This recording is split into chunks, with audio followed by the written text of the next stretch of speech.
since it holds too much personal information of every individual in this country, including the government official, and that it can sell data to foreign countries, which is exactly what Facebook did in 2016 election, selling election ads to Russia with huge amount of profit. To sum up, tech companies' use of personal data is harmful to thousands of small companies, consumer, and the government. Simply targeting ads result in high pricing and reinforce discrimination. To be very clear, tech companies are not charities. They are profit motivated. According to MarketWatch, price for consumer will go up as companies use personal data to find their highest price people are willing to pay. Online retailers use consumer internet activity and other personal data to deliver targeted pricing. For example, airline now use travelers' data to customize ticket price in ways such as your age, predicting your wealth through your search engine, predicting your urgency by tracking the time which you search up for a ticket. All actions are taken to raise price to the highest point where customer accepts, attacking the vulnerability of customer to maximize profit, therefore harming the interests of consumer. In addition, the use of personal data by tech companies reinforce discrimination. A research done by Intercept shows that when employer posts ads on Facebook, in fact, leaving no setting of ethnicity and gender, entirely up to Facebook's black box, which is an algorithm entirely constructed by Facebook, that Facebook delivered ads for a job in the lumber industry to an audience of 72% white and 90% men. Supermarket cashier position to an audience of 85% women, and job with taxi company to 75% black audience, even though the target audience was identical for all ads. Ad displays for artificial intelligence developer listing were also all white men, and while listing for secretarial work overwhelmingly found their way to women. Technology is reinforcing stereotypes and discrimination on a society when 79% of people find a job online. A 2017 investigation by ProPublica shows that when buying insurance online, minority neighborhood pays more for car insurance than white neighborhood with the same risk level. Tech companies are using prejudice and bias now to construct a future with discrimination. I believe that this is not just a 30-minute debate we forget about tomorrow. Both sides should be responsible for the impact of their word. Admitting the harmfulness of overused personal data can give government incentives to establish and reinforce online privacy law to protect the rights of consumer. When the society agrees that the harm of personal data outweighs the benefit, we are telling those multi-billion companies that we are not tolerating any violation of privacy, and we demand transparent transaction of how they use their personal data. This is the value of a standpoint. Recognizing the harm as a society pushes forward legislation and privacy right, protecting each individual. Therefore, we are proud to stand. Thank you.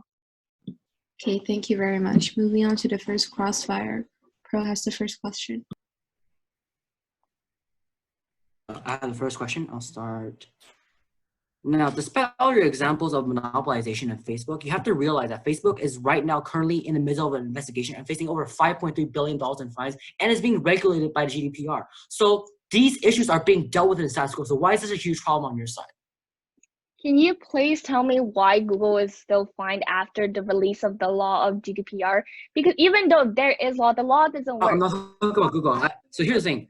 Not only, just because you're a monopoly, first of all, just because you're a monopoly doesn't mean it's inherently bad. Second of all, even if you are monopolizing the industry, that doesn't mean that you're immoral. We see this in the case of Facebook, in Cambridge Analytica, in which Sorry, I can't really hear you. Of users, right? No, here's the thing.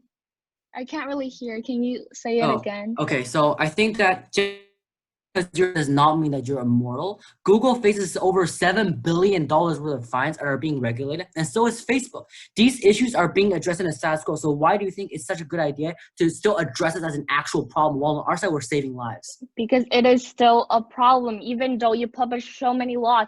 And that is the law. No, that's not the thing. So in your speech, you characterize it as we don't have any regulations. The companies are running wild. And we do, but it doesn't work because we already have GDPR. What's your evidence they're still being fined. Because they're still being fined. Because they're still being fined, like you said, after the law is published. No, here's the thing. Fines are imposed because they break regulation. That's an incentivization for them to stop and comply, right? So on our side, it's not enough. But that law is not enough. Excuse me. I think that we're offering tangible evidence as to explain why something this issue isn't going to occur in the future. While on your side, you just offer wishy-washy. Okay, I'm going to tell you why. Okay, I'm going to tell you why. If you don't have a question, no, I'm going to move on. Okay, I don't count. No, because not 80. Because Google earned 15 billion, which takes up 89% of their revenue, but they're only being fined like 1 billion or 2 billion. So it doesn't stop them because they can earn 15 billion using personal data from targeting ads. So only fining them 1 billion doesn't give them great incentives to stop it. Excuse me. Google has been fined upwards of 10 billion euros because they broke GDPR regulation and are being heavily restricted. This problem is being solved. Do you have a question? It's not being solved. It is being. Okay, I have a question. So you're saying about healthcare, right? You're saying that they can use for healthcare, right? Okay, and I wanna ask, why can't the information on the database of healthcare be anonymous? Why does it have to be like identifiable to each individual? Okay, here's the thing. I don't understand what you're trying to do. Excuse me, if you have cancer and you're trying to solve this entire problem and you don't reveal who you are or who to send treatment to, you have to get yourself cured, right? No. So if you go into hospital and then, for example, you took your blood pressure and like 10,000 people take your blood pressure and it can be put into a database. But why do you need to have your? I think you're proposing a very unfeasible plan. Who goes for a cancer treatment or disease treatment and never give their name or any personal data or way of contact? No, I mean, like in the data, because they need to record that database to say more people. That's what you're proposing. Okay, the time. Why is that? Why is that inherently so harmful? I don't understand. Thank you very much. Okay, pro rebuttal. Need any prep time? Wait, can I have like 30 seconds prep? Okay.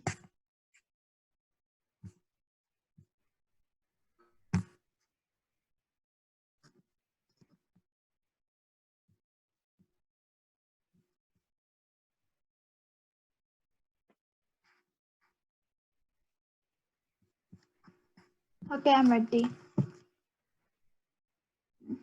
Okay, you may start. Okay, so time starts now. Firstly, we find the framework to be very problematic. They define harmful as like, if it's harmful or capable of being harmful, that just means that it's harmful. We don't think that should be counted, because if it's about like potential benefits or harms, then we clearly win, because there's a diversity of benefits that are potentially capable of being brought to life with the use of personal data. And there's also like an assertion of harmful things, like really, really harmful things that can be done with personal data. We don't think this whole potential kind of definition is really good under this debate, because it's really about who has a better imagination to think of a better idea for how personal data can be used. So next, firstly, to quickly address the point I was brought up about anonymity and during the first period crossfire, our opponents asked about how, why can't people just anonymously provide data, and therefore, that can still work to contribute to a database and so on. Of course, that's not possible, because anonymity means that you can no longer be categorized into any sort of group. So even if we collect data about this person, and we kind of gather that this certain type of person might be susceptible to this sort of disease, if everyone's anonymous on this certain platform, then what do we use this data for? Even we cannot use this data for any sort of good if we don't know who to target, the data towards, right? Like if we know this group of people might be susceptible to some sort of flu, we can't target ads towards those people without knowing that they're in this category in the first place. We think that's pretty intuitive, and we don't understand why our opponents are still stuck on that question. But next on their case, our opponents told us about a monopoly on the first point. So firstly, we'll tell you monopoly is certainly pretty detrimental in terms of it harms innovation and so on. However, the picture that our opponents paint is also kind of unrealistic. They paint this picture where it's like, if you're big enough, you cannot fail. If you're big enough, you're immortal. You can do whatever you want. All these companies are so big that they can just use this personal data however immorally they want to use to make more money. So we told you about how companies already get backlash. And look, the backlash isn't even the most severe about in terms of money or fines or regulations. The biggest backlash is when users decide not to use their platform anymore after there's some sort of privacy scandal. We see that with Facebook, where their stocks are dropping immensely after their scandal with Cambridge Analytica. So the biggest problem isn't the biggest consequence that they face aren't even coming from governments and from regulations, although that's certainly also a disincentive. It's mainly coming from the user base itself, because the user base, when they find out about how you're using this data really badly, they're just going to stop using your platform. And from this lesson, we don't think that technology companies are so stupid as to keep making this sort of mistake, keep blatantly using data in such immoral ways, they can make money without being immoral at the same time, which are all the benefits we gave you in our case, where they earn a lot of profit and yet also do a lot of good for society because it's a win-win situation. But next, on discrimination, right? They tell you about how price discrimination is inherently bad because we price things differently for different people. However, they never really explain to you the mechanism. It sounds really bad, right? To hear that, oh, some people get prices like a higher price for the same exact product. That sounds bad, but it's not actually necessarily bad because price discrimination involves a firm taking advantage of different elasticities of demand for the same good by charging different price relative to marginal cost. What does this mean? This means that actually it's pretty beneficial because more people can get the product because they are willing to pay a higher price. This is like an actual term in economics that companies use in order to bring the product to more people, which can actually is actually more beneficial than harmful. Like price discrimination itself is more beneficial than harmful because when someone's willing to pay more money for the same product, then price discrimination is useful because like if you charge the same amount of money for each product, some people might actually not be able to get that product, right? Because just as it can be more expensive, it can also be cheaper. So the more expensive products makes up for the cheaper products. That's why we think price discrimination is actually a really good thing and it's actually a point for our say. So for all of these reasons, we are very proud to propose. Thank you. Okay, thank you very much. Part-time before the con rebuttal. Hello? Do you need part-time? Second speaker from BJ Dulwich. Oh, sorry, I was muted. Yeah, okay, I can start now. Okay. So my time starts now. Okay, so the pro team first gave us an example on Khan Academy and said how education has benefited students. But actually, Khan Academy is clearly not a tech company. They are an education provider. A school, may I say. They don't sell technology as a service, which was your definition. So your example on Khan Academy does not have anything to do with our debate today. And also, just proving that data can help education is not enough for your standpoint to actually stand, because the data might have helped the students temporarily, but do the students spend all their lives in the school? No, right? Where else did the data go? Data brokers and hackers are so powerful nowadays. For as little as $60, they can get thousands of people's pre-collected data, which could include what the school is collecting right now. So what you proved is that temporarily, maybe this could help, but the student's life goes way beyond the school, and you cannot prove that this thing will always remain beneficial for their whole life. So this point is not valid. And also, they said that there are laws to fix it, like the GDPR. Well, as my first speaker said, yes, there are privacy laws, but the question is, how effective are they, and how widespread are they? 60% of countries do not have a law in place. There's nobody to protect them, and not as you said.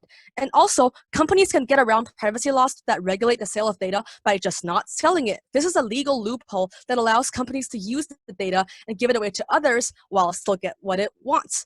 If you want an example, I can give you an example on how when a CCPA first went into effect, which is when it was the strictest, Facebook used a web tracker called Pixel, which is a code that tracks your activity with cookies. And then Facebook used that code and they provided to other businesses for free. So then the CCPA can't regulate it for selling data because it is just providing it and not selling it. So this is a legal loophole that further proves our point on how the laws are not effective, even though they are there. And also, you guys talked about healthcare advancements, and we're not denying that there have been advancements made in healthcare in recent years.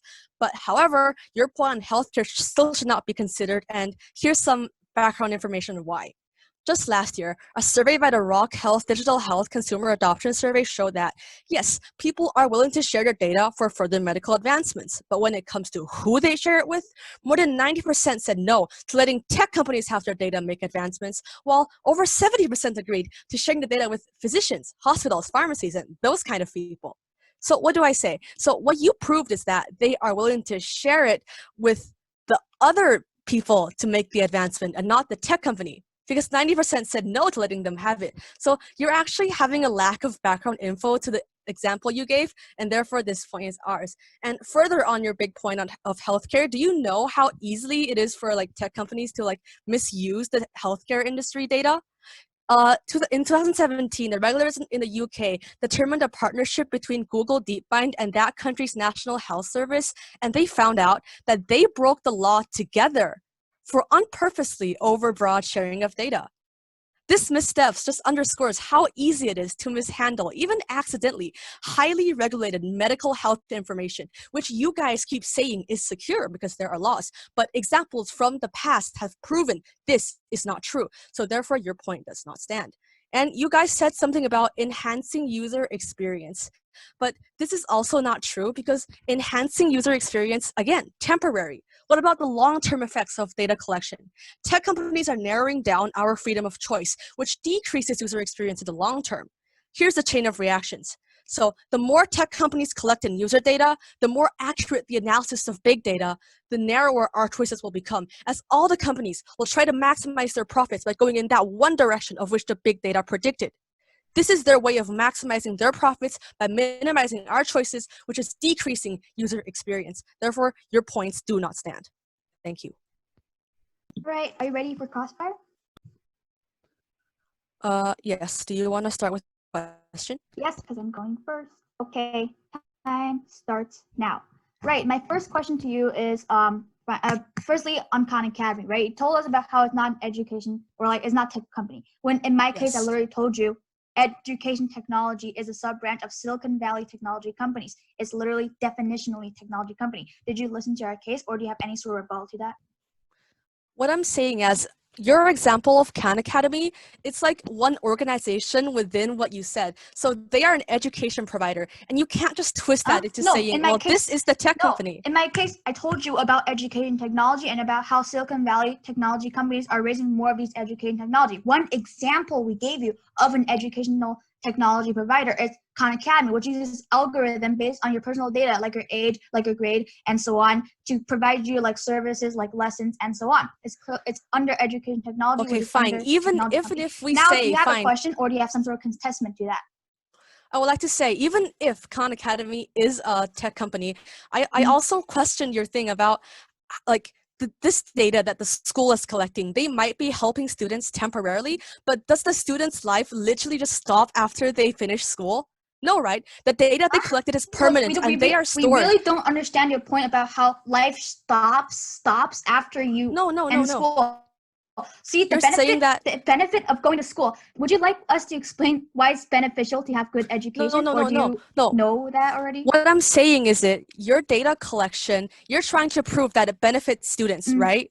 And you said because it is good for them at school. But is a person's life just at school? That's not true. Huh?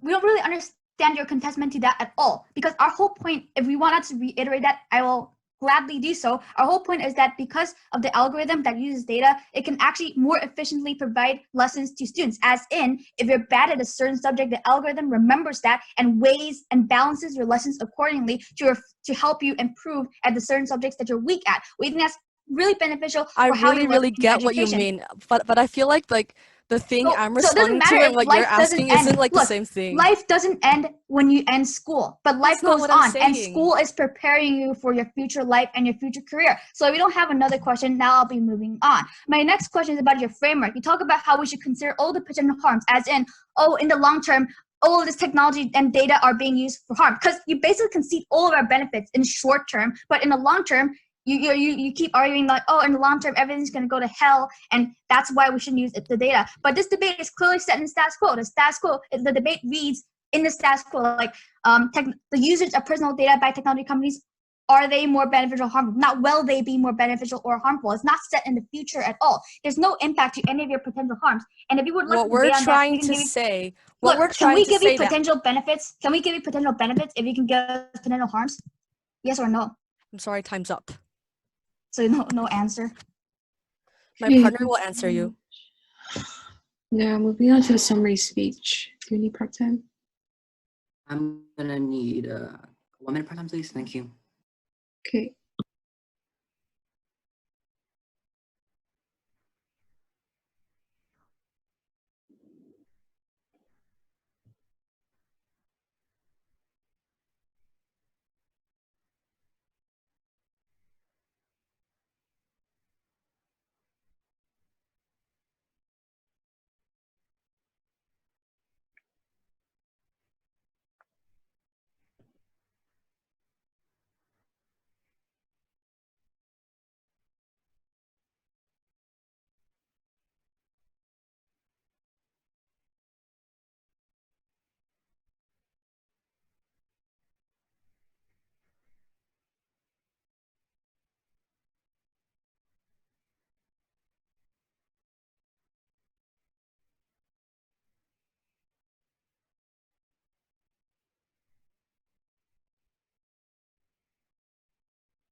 Time is up.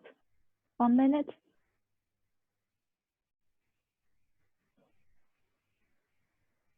Okay.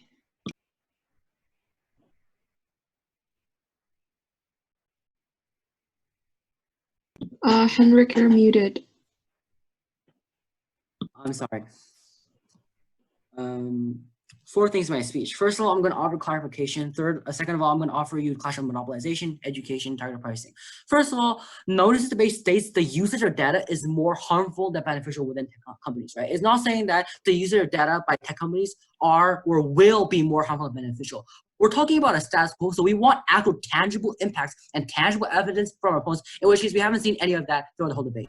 First case on monopolization. We did that at the very start, they were lose the debate because there's no impact. Because that's already assuming that Google and Facebook are monopolies, when clearly they're just rivals to each other in terms of advertising, right? So at the very start, they're not monopolization, they're duopoly, they're competitors against each other, and they force each other to innovate and to grow and make the market grow in itself, right? That's exactly why they're pointing to the stand. But even if you don't buy that point, we still think that right now, as of the point they point out about how the Cambridge Analytica happened and people were unhappy about it, that happened back in 2017, 2016 during the American election. But after that, laws from the GDPR were imposed. Facebook and Google suffer more than $20 billion of regulations and fines each, purely because of their abuse of power, right? So what happened as a consequence of that is because since most technology companies are American, these American regulations were added on and far more enforced on our side. We offer you multiple examples. For example, when Facebook and Google all forced and swore, Facebook and Mark Zuckerberg went to court. Google also went to court, and they were both sworn to have compliance towards these acts, right? So at the very beginning, they're already being regulated and already being controlled. So the monopolization point already falls on their side. Secondly, on education, right? They give us this weird wishy-washy rebuttal about how because school doesn't define a person's life, that somehow means that education doesn't matter, and also how Khan Academy is an education company, even though Silicon Valley definitions specifically point out that tech academies also offer technological services, in which Khan Academy definitely suits that definition, right? Not only that, we tell that Khan Academy is incredibly potent and incredibly helpful in a global economy, because not only is it one regulated, is an industry that's shameless, that has no shame or is not discriminatory in nature, right? It's an industry based on education and promoting growth and economy. So not only that, we see that dozens of schools across the entire world are using this as a form of education and are helping people, right? Not only that, we also see access like poor countries in Africa and the Middle East, in which case people do not have a proper education by themselves, in which case we're helping these people break out of their poverty cycle, in which our opponents never really responded to. Lastly, on why slightly targeted pricing drops on their side, right? They never really brought it up after their contentions and after their case, but we give you multiple examples of how targeted pricing is actually good, right? My partner clearly explained the logic. When targeted pricing occurs when a product might be too expensive and they realize no one's buying it because of how expensive it is, they lower the price towards audiences that might be less financially able to make sure that they can have more audience and more consumers to buy this product, right? Companies aren't just going to overcharge people based on pricing, because that's not going to attract any attention, right? So not only that, we also give you an example of how McKinsey report showed that over $100 billion in euros were saved every single year in 2010, purely because of this personal data and this use of pricing, right? So on our side, we offer you tangible impact in the status quo and actual logic. They do not. That's why we're winning so far. Thank you very much. Okay, thank you very much. Now the con summary.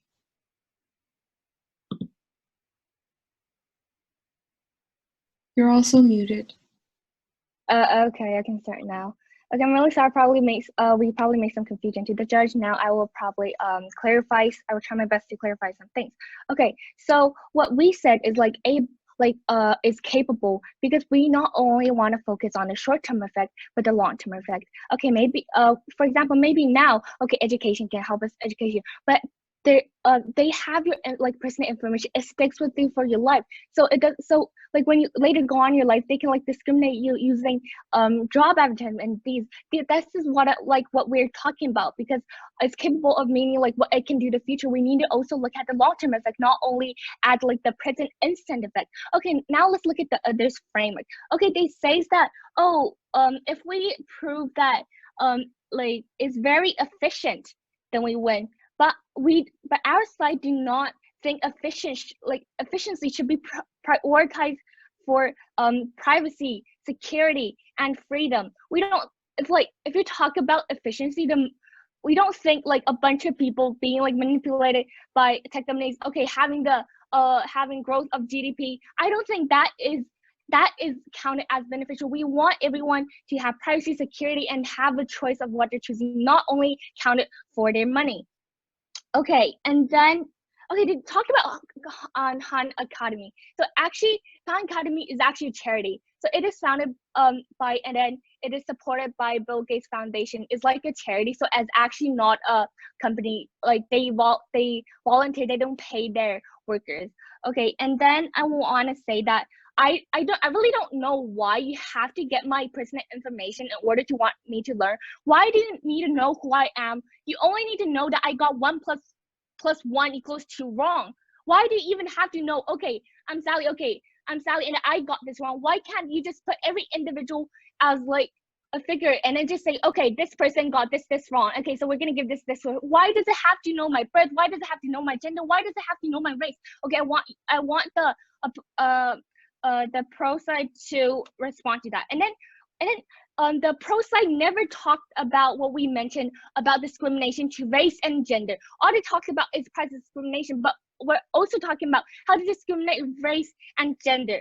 They're just too scared to admit it because they know that it's true. So if you don't respond to discrimination to race and gender in your future, then this is our point.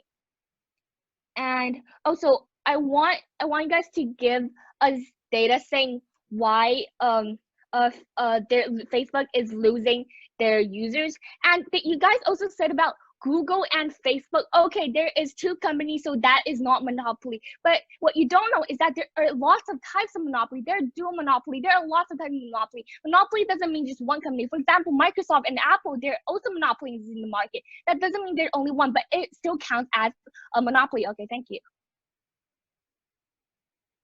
Okay, thank you very much. Moving on to the Grand Crossfire. Pro has the first question. Okay, time starts now. All right, my question to you is again about your framework, which you still didn't address. You just repeat the same thing. You're like, oh, we need to look at potential harms. Again, my question to you, potential harms. Can we then raise potential benefits and compare them? Potential harm, what we're talking about is looking at the long-term effect and harm. Potential harms. Because and there's no tangible data.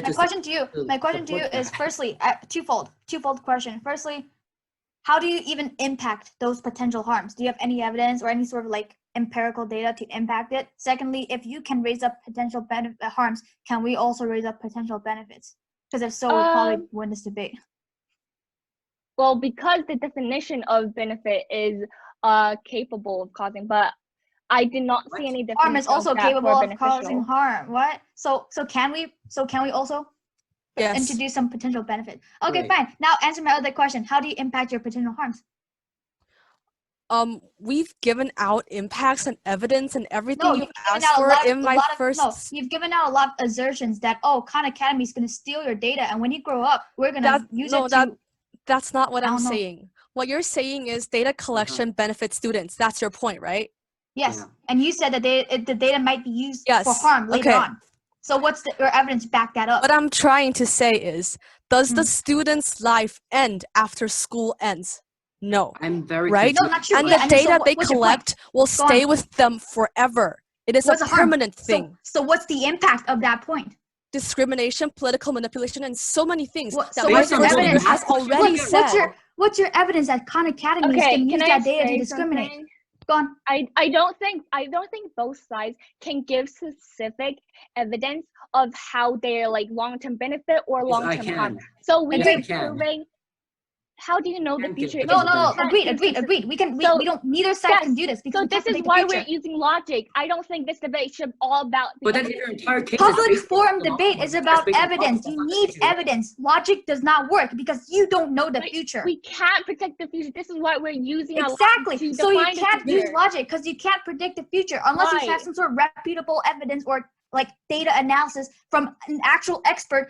I don't trust your logic to tell me about how the future is going to be because you're just a debater. You're just a high schooler. So now my question to you, do you have a question? Yeah, we just asked it. Yeah, what's your question?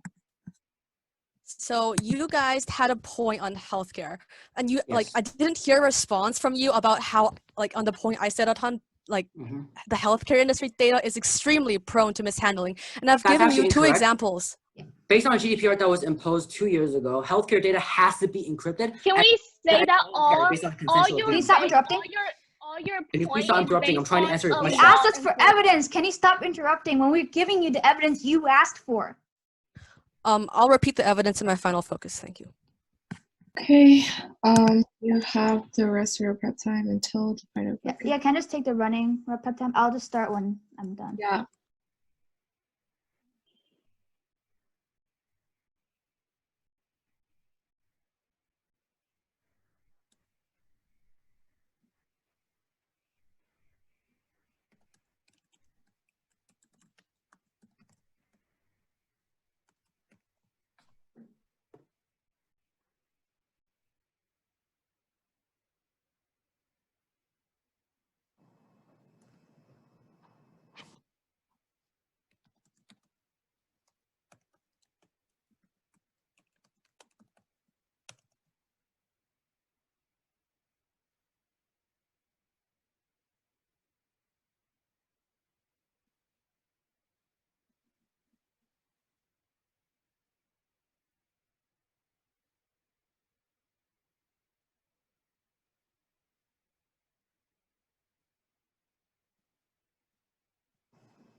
All right, I'm ready. So, time starts now. It's immensely important to remember that the debate is set in the status quo. It's set in right now. We shouldn't be considering any sort of analysis about how, oh, this can be used for harm in the future, or this can be even used for benefit in the future, because we're not talking about the future, we're talking about right now. This topic doesn't ask us, is it more, will it be more beneficial or harmful in by 2050 or something? This topic is about right now. Has it been harmful or has it been beneficial? What is it being used for? So just let me reiterate our points, because that's what I think is the most effective way to win this debate.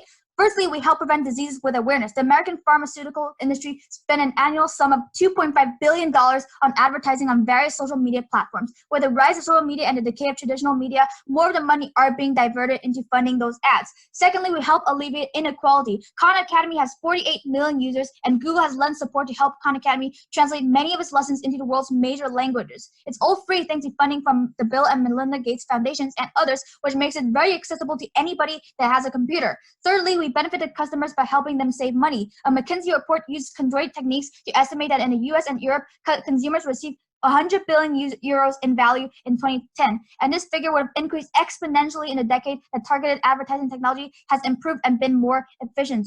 And also users have increased. So threefold. Firstly, we save lives. Secondly, we improve financial circumstances. And thirdly, and most importantly, we improve general quality of life. So what does our opponents tell you on the other hand? Our opponents simply just tell you about how, oh, price discrimination is bad, which we prove price discrimination is actually a good thing. Secondly, they tell us about how monopoly is bad and they can do whatever they want. They give me no evidence about how companies are blatantly doing things that are really immoral and going against like the regulations we told you about. They simply just state over and over again, regulations don't work, regulations don't work, regulations don't work. They give me no evidence about why regulations don't work or to what extent do regulations don't work. So look, you gotta notice, even if they give you some sort of really good evidence later on, they probably will never give you the actual impact or logical analysis, and that's why we should win this debate. This debate is set in the status quo. Thank you very much. Thank you very much. You have 3 minutes before final focus.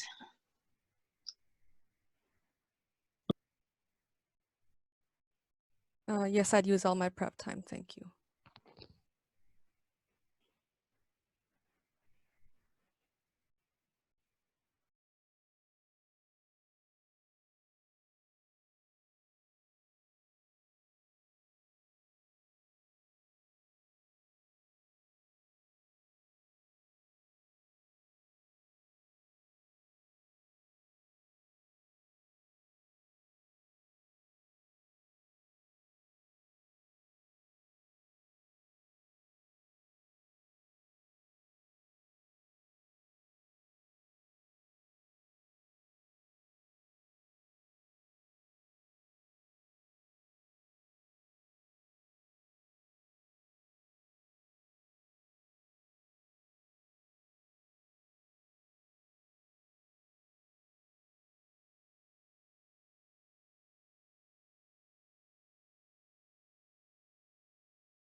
Your time is up.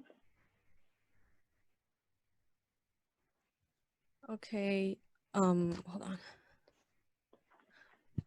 All right, my time starts now. So basically what the pro said is that our monopoly point does not make sense because they say, first of all, it's being regulated, and that two, consumers can just switch. But we've already rebutted this by saying, first, you can't easily just switch, and how two, the laws don't work. We've already given you so much evidence on how the laws don't work, and it's gonna be so much time for me to repeat them again. So, but like, I assume the judges have understand like what I'm trying to say. And also for how you can't easily switch, you've already rebutted this by saying, like, for example, if you have a Google account and you tie it to Netflix, YouTube, and all those other platforms, can you change your Google account? No, because with that you are using a chain of services, so you can't just easily switch, like like my opponent just said. So therefore, they did not successfully rebut our point on monopoly, and it still stands. And second, their point about school, they keep giving that one example, which is Khan Academy. Firstly, we all know that one example is not nearly enough to prove a point. And second, as my first speaker has already said, Khan Academy uses data, not personal data, and therefore should not be discussed today. We've already rebutted this point. And also what they don't get is that the data the school collects, that stays with the students for their entire lives. They're using the data for schoolwork right now, but what about later? They just refuse to discuss about that because they're scared of ignoring the possible impacts it may bring. So therefore, this point is ours. And they ask for evidence, and they say we don't have evidence, and I'll repeat the evidence right now. In 2017, regulators in the UK determined a partnership between Google DeepMind and that country's national health service system, and they broke the law together for unpurposely over broadly sharing of data. And second example, Google and the University of Chicago Medical Center were sued for purposely failing to scrub timestamps of so-called anonymized medical responses. Therefore, what you think is so secure, your health information, is also very, very prone to mishandling, and you guys never really responded to that. So actually, our points still stand, and we are proud to stand Khan. Thank you. Okay, thank you very much. Now the judges will vote on the mini program, and then we'll give our feedback. Judge Kylan, you need to confirm the debaters' information on the mini program.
I believe the other judges are still voting. Okay, so we have the result. It is a 2-1 decision to Khan, BJ Dulwich CL, so congratulations. And I think all judges would like to make a few feedbacks to both teams. So I'll start. I voted for I voted for Khan. I have a few reasons. I'll start with the pro team.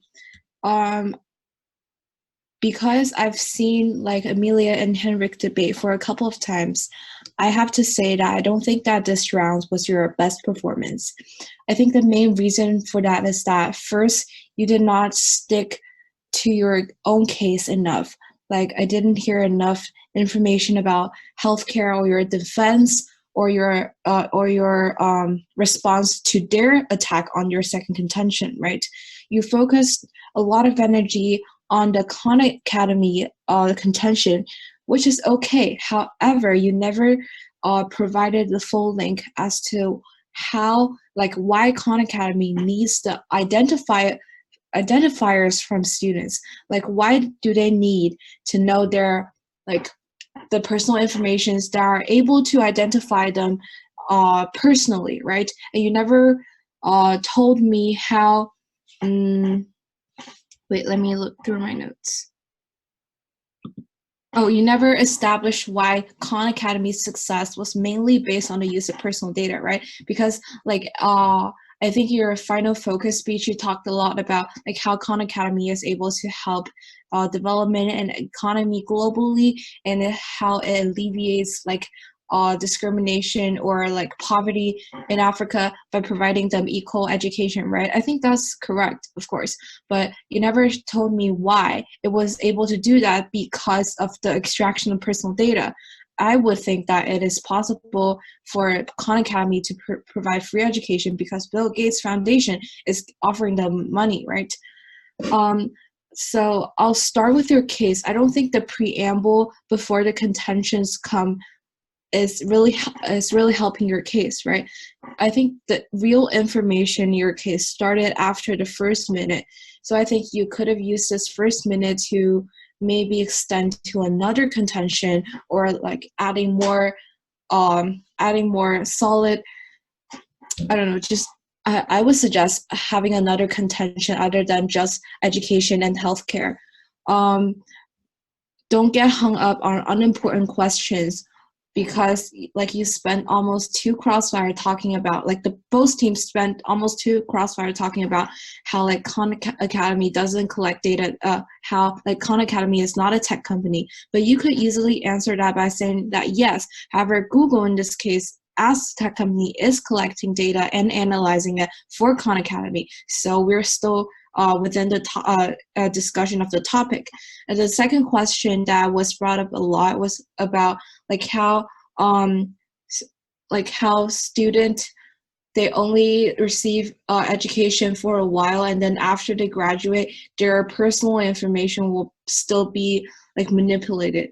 However, I think it would be a pretty easy question to answer just by saying that student info will be outdated pretty soon after graduation, because some students, they may move to another place, they may go to college, they may find other jobs, and they may jump from a lower class to a higher class. So like very outdated information, if you as a teenager, won't really help you.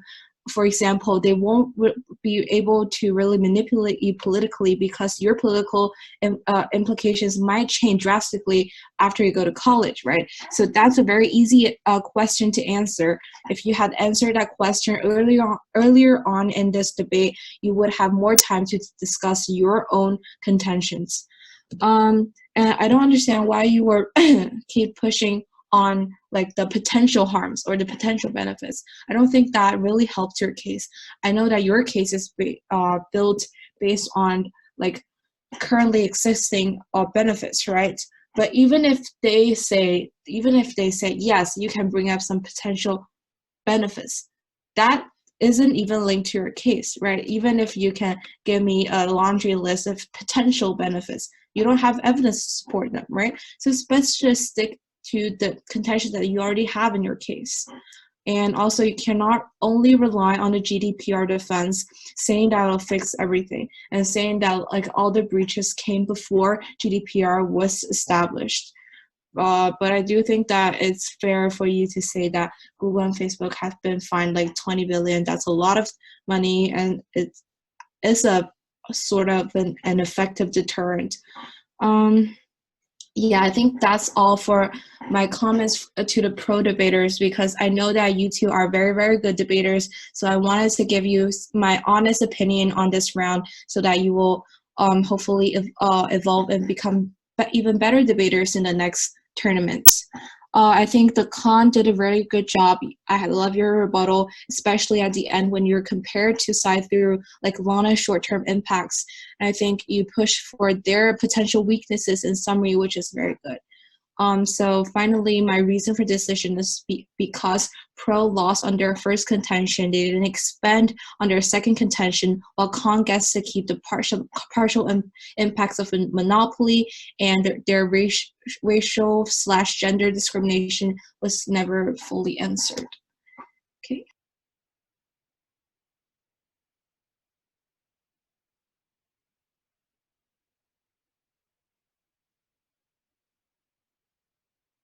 Would the other judges like to give feedback? Sure, I'll just start mine. So, hi, could you hear me? Yeah. Okay, sure. So I will just start confused about the point. Like in your crossfire, that both teams like argue about like debate should be depend on logics or evidences. I did not really get this point because like this is kind of comparative cases or about like rebut to other points and define your own cases. But actually, you guys just question a lot about about the others' points, but actually not engage with each other. And there are two voting issues for me. So the first one is because of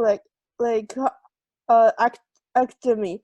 So concept because of like it is a charity form and no one get paid. So like no staff actually get paid. So they're using data, but they're not using personal data. But if ProSci do not think that this response is convincing or persuasive, you should just argue that in Cosper instead of just like arguing about logics or evidences in your Cosper. And the second is about ProSci just like your framework is almost about like data collection benefits student studies, but can't reply to this point by saying that so does the students end with the school ends? This is a really strong point and strong rebut. So I think that if you want to continue to use your framework and your cases, I think that you should just think about how to rebut to this point. And also about so pros actually question about concept evidences.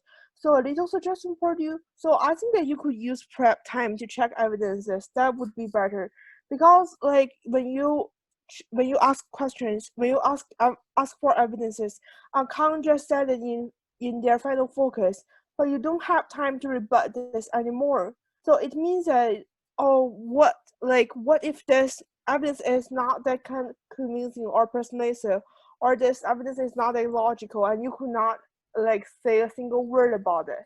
So just use a little prep time, and also about so what I do like ProSci is because of the pro just in your final focus. You said the final focus on why regulations do not work, like about the concept points. But I think you could give more extensions on a rebut instead beyond a rebuttal speech instead of just bring it out in your final focus.